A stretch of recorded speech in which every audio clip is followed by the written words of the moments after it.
Assalamualaikum warahmatullahi wabarakatuh. Salam Om Swastiastu, Namo Buddhaya, salam kebajikan. Yang saya hormati kepada Bapak Sigit Sugiharto, Sarjana Komputer, Magister Komputer, selaku dosen mata kuliah Rekam Kesehatan Elektronik 1, serta teman-teman mahasiswa dari Prodi S1 Informatika Medis Universitas Widya Husada Semarang. Perkenalkan, saya Wandi Nur Hamidah dengan NIM 2009064. Di sini saya akan menjelaskan pokok-pokok bahasan. Yang pertama ada hardware, yang kedua ada software, yang ketiga ada arsitektur jaringan, dan yang terakhir ada komputer hybrid.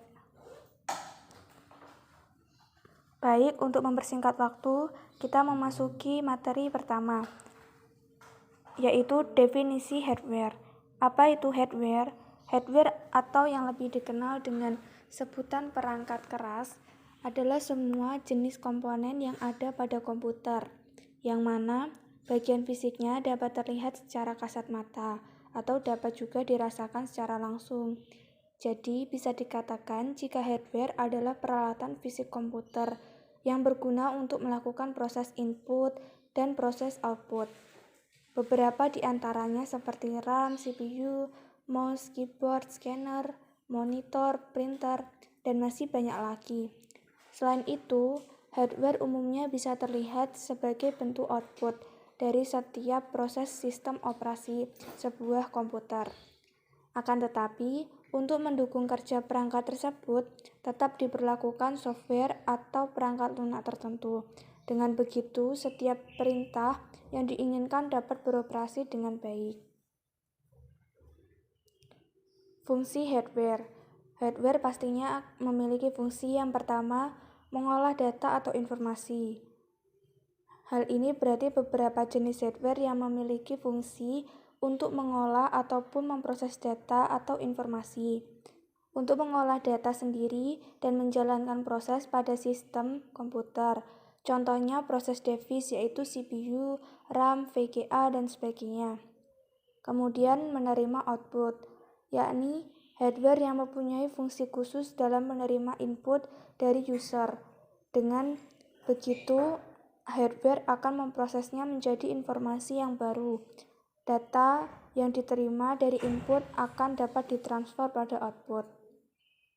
Kemudian memberi output. Apabila sudah terproses, hardware akan memberikan output lagi pada user.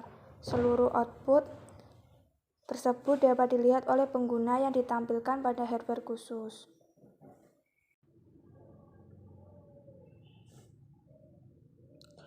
Nah, mekanisme lah yang saling mempengaruhi antar output input.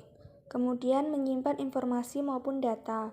Dalam hal ini, seluruh output yang dihasilkan oleh komputer bisa Anda simpan pada perangkat yang penyimpanan sekunder dari komputer.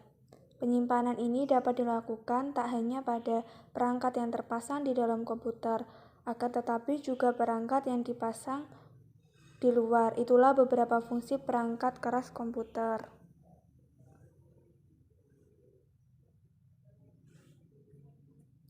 Selanjutnya adalah jenis hardware.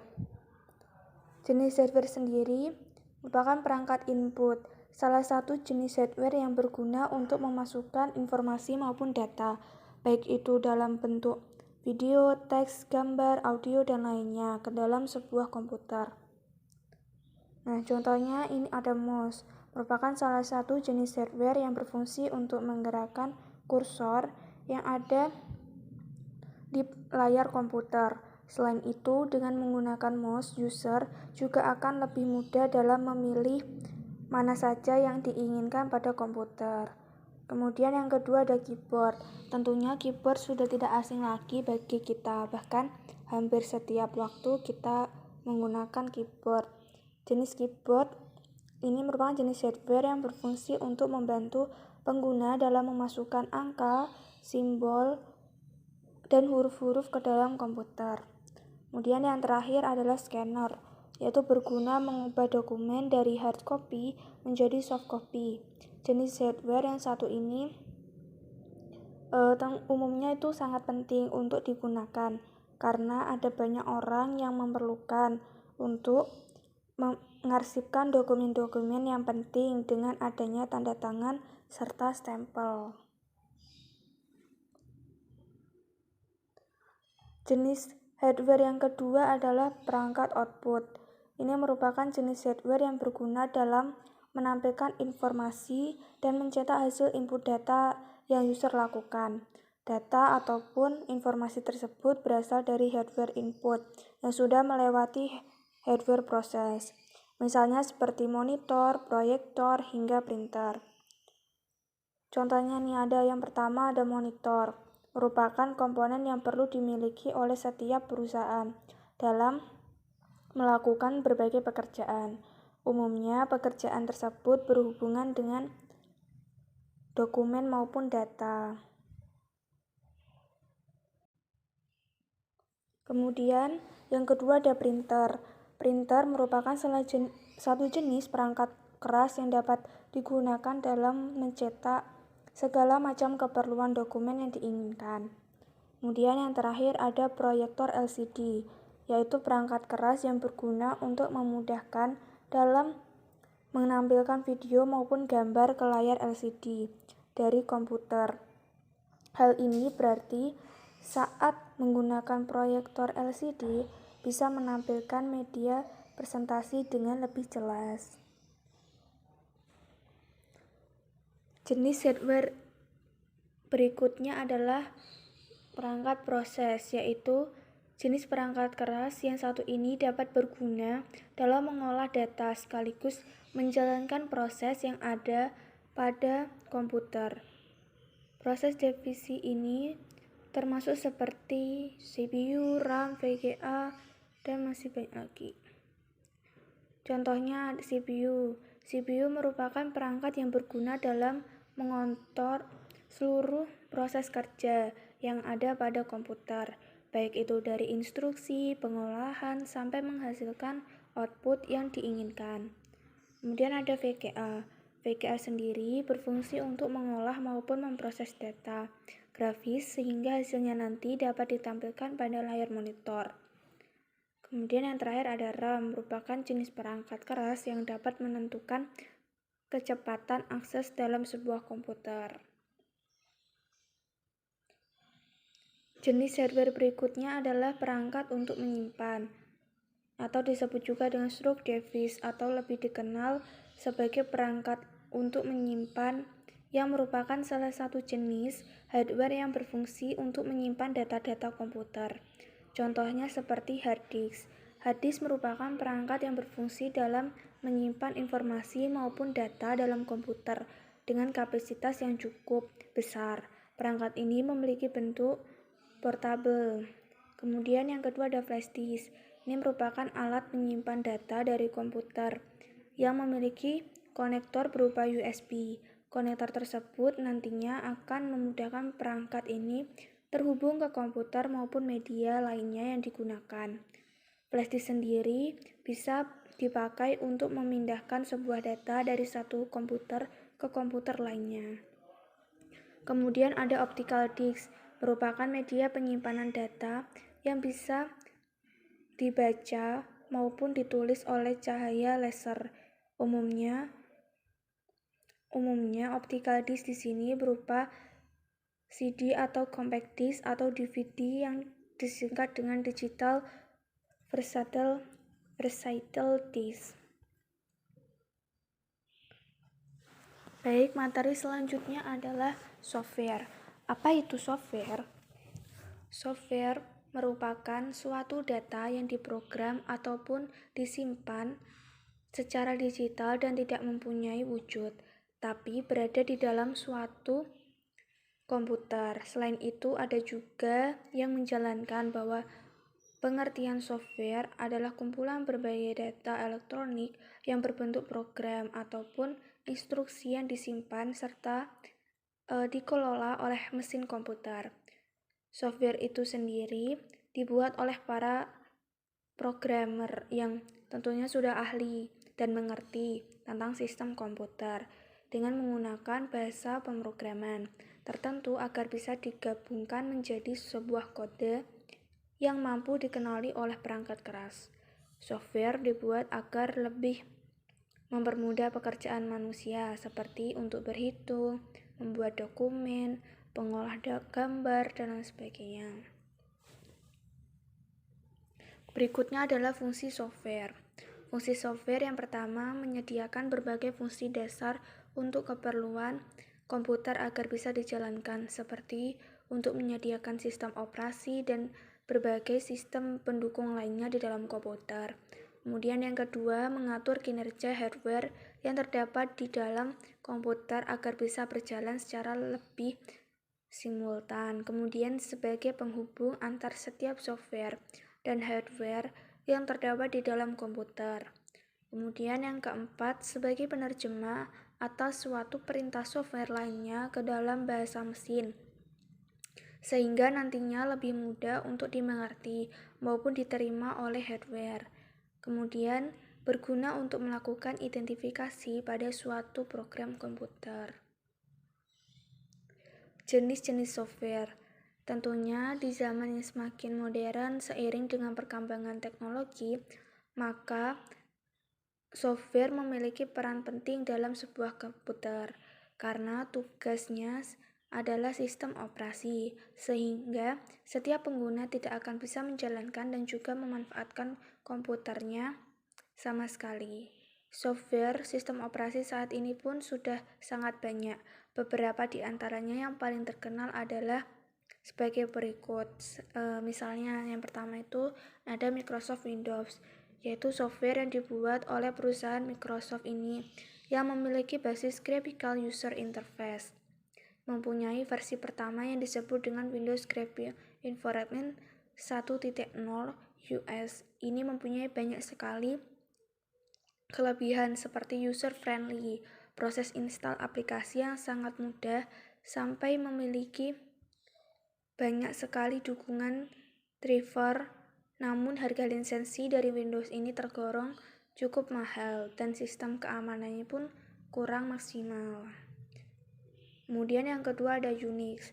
Unix ini dibuat menjadi OS yang sifatnya portable, multitasking, dan multi-user. Bahkan bisa digunakan oleh banyak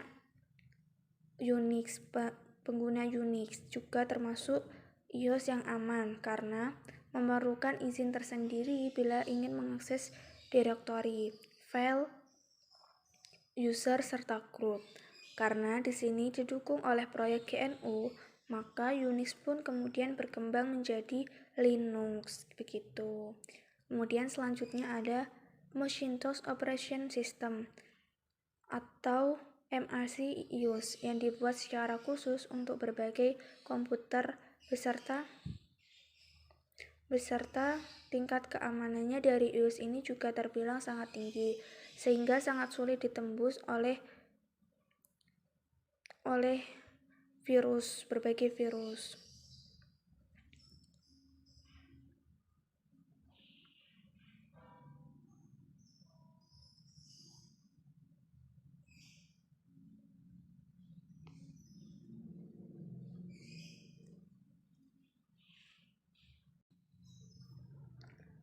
Nah, MIC ini sangat cocok nih bagi para yang penikmat atau yang hobi dengan desain grafis. Jadi untuk para desainer grafis itu bisa nih menggunakan ini ya. Kemudian sangat tidak cocok untuk pengguna server ataupun untuk para gamers. Kemudian yang terakhir ada Linux, yaitu sistem operasi turunan dari Unix ya, pengganti Unix tadi. Ini sangat terkenal di kalangan pengguna komputer. Di dalam dunia pemasaran, mereka bisa bersaing dengan Microsoft Windows dan Macintosh. Linux sendiri merupakan software OS dengan basis open source serta gratis dan juga user friendly. Selain itu, Linux pun lebih stabil untuk digunakan dalam jangka waktu yang panjang dan sulit sekali terkena virus, tapi banyak di antara para penggunanya belum terbiasa dengan penggunaan iOS ini. Dan untuk mengakses aplikasi ini tuh lebih rumit daripada mendownload Windows. Jadi emang sulit begitu. Selanjutnya adalah software pengolah kata. Sama seperti namanya, software pengolah kata pastinya digunakan untuk keperluan menulis. Berikut ini adalah beberapa contohnya, seperti Lotus Word Pro, yang kelebihan dari software ini adalah bisa dibuka dan juga diubah menggunakan software Microsoft Word. Kemudian ada Open Office Writer. Software gratis ini mempunyai sifat multi-platform, yang artinya bisa digunakan lintas sistem operasi, mulai dari sistem operasi Windows, Linux, Unix, Mac OS hingga Solaris. Kemudian ada Microsoft Word. Tentunya sudah tidak asing lagi bagi kita karena sering kita gunakan jadi Microsoft Word ini merupakan software yang pastinya sudah ada di PC kita ya. Biasanya Microsoft Word itu sepaket dengan software Microsoft Office lainnya, seperti misalnya PowerPoint, Excel, Project, Publisher, dan lain sebagainya. Ada banyak sekali kelebihan dari Microsoft Word, mulai dari cara penggunaannya yang sangat mudah, terus fiturnya juga sangat lengkap, kemudian bisa digunakan untuk membuat berbagai jenis dokumen seperti buku, publikasi, surat, serta gambar-gambar yang sederhana. Lanjut ke materi berikutnya, yaitu tentang arsitektur jaringan. Apa itu arsitektur jaringan? Arsitektur jaringan bisa dikatakan sebagai rancangan arus komunikasi pada media elektronik. Arsitektur jaringan merupakan himpunan layer atau lapisan serta protokol yang nantinya bertujuan untuk memberikan layanan pada yang terdapat di atasnya. Jadi, pembangunan suatu jaringan komputer yang baik harus memiliki kemampuan untuk mendukung berbagai jenis komponen jaringan, macam jenis perangkat keras maupun perangkat lunak dari berbagai pemasok komponen ataupun vendor. Agar dapat terbentuk jaringan, maka dibutuhkan komponen jaringan yang memenuhi suatu persyaratan atau spesifikasi tertentu. Untuk memberikan acuan atau referensi bagi jaringan, maka diperlukan suatu arsitektur jaringan atau yang disebut dengan network architecture, yang selalu dikembangkan agar jaringan mampu mendukung atau mengatasi kendala utama tersebut. Nah, ini bisa dilihat contohnya seperti model referensi OSI yang terdapat seperti lab aplikasi, lab presentasi, lab session, lab transport, lab network, lab data link, dan lab fisik. Kemudian ada model referensi OSI yang terdapat pada lapisan atas tadi. Contohnya seperti lab aplikasi, yaitu aplikasi dan user interface. Kemudian ada lab presentasi, berisi tentang presentasi data seperti contohnya HTML, ASN1, JPEG, MPEG, kemudian proses enkripsi. Kemudian ada lab session yang memelihara koneksi untuk aplikasi yang terpisah.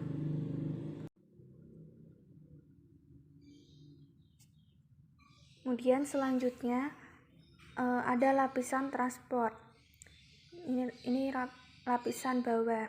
Contohnya menentukan penyampaian data yang reliable atau unreliable dan proses koreksi error sebelum retransmit. Kemudian ada lab network. Ini menyediakan logical addressing, yaitu menetapkan lintasan atau routing. Kemudian ada lab data link, assembly, disassembly paket ke frame atau frame ke paket. Kemudian dia mengatur akses ke jaringan media dengan mekanisme pengalaman MAC, yaitu menyediakan deteksi error. Kemudian yang terakhir ada lab fisik. Dia tugasnya bertanggung jawab untuk menyampaikan aliran bit dari piranti ke piranti. Kemudian ada koneksi antar aplikasi pada TCP atau IP. Berikutnya ada koneksi berdasarkan UC. Kemudian ada arsitektur TCP atau IP dot model seperti lab aplikasi yang berisi tentang aplikasi, proses, dan user interface. Kemudian ada lab host to host yaitu menentukan penyampaian data yang reliable atau unreliable, kemudian proses koneksi error sebelum retransmit, kemudian LED internet, yaitu menyediakan logical addressing dan menetapkan lintasan atau routing. Kemudian yang terakhir adalah lab fisik, assembly atau disassembly paket ke frame, frame ke paket, mengatur akses ke jaringan dengan mekanisme pengalaman MAC.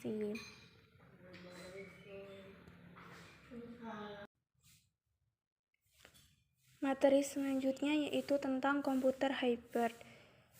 Apa itu komputer hybrid? Komputer hybrid merupakan salah satu jenis komputer yang mana komputer ini dapat dirakit dengan menggabungkan dua jenis komputer yang lainnya, yakni komputer analog dan komputer digital. Karena dalam komputer hybrid akan ada komponen yang menjadi jembatan untuk menjalankan fungsi dari komputer digital dan juga komputer analog. Oleh karena itu, sebelum melakukan perakitan komputer jenis ini, maka diperlukan penyiapan yang matang pada komputer digital dan analog yang akan digabungkan. Selanjutnya, dalam bekerja, tentunya komponen hybrid akan melewati tahapan-tahapan sebagai berikut. Yang pertama, komponen akan menerima data berupa data analog melalui sebuah sinyal tertentu.